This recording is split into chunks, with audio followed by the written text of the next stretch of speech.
tofauti zao. Na Kenya imetuma ujumbe wa ngazi ya juu mjini Moscow nchini Urusi katika juhudi za dharura za kuwarejesha mamia ya Wakenya wanaaminika kunaswa kwenye mstari wa mbele wa vita kati ya Urusi na Ukraine. Ujumbe huo unaongozwa na Waziri Mkuu wa Baraza la Mawaziri Musalia Mudavadi na unatarajiwa pia kukutana na maafisa wa Urusi kujadili suala hilo nyeti. Familia nyingi humu nchini zinasubiri kwa hamu na hamu kupata majibu, zikitaka pia kujua hatma ya wapendwa wao, na kwa wengine ikiwa ni miili ya wapendwa wao itarejeshwa humu nchini. Mhariri wa masuala ya usalama Francis Untumwa yupo Moscow, Urusi, na ana taarifa zaidi.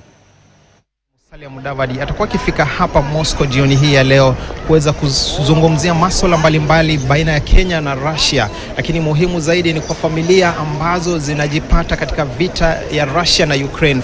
Kwa mujibu wa idara ya ujasusi nchini Kenya ni kuwa Wakenya 1000 wanapigana katika vita hivi, lakini takwimu hizi kidogo zinakinzana na zile ambazo tumezipata hapa Moscow. Mamlaka ama balozi ya Kenya hapa inasema kuwa ni Wakenya 250 pekee ambao walihusika katika vita hivi, na kati ya hawa kuna wale ambao kitambo wamepoteza maisha yao na wengine wako hospitalini, kumaanisha kuwa kwa mujibu wa balozi ya hapa ni kuwa ni 160 tu ya Wakenya ambao wako katika vita hivi.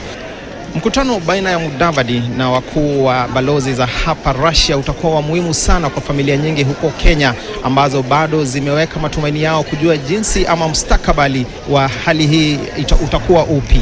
Kutoka jiji la Moscow, jina langu ni Francis Untumwa kutoka eneo hili la Red Square, Urusi.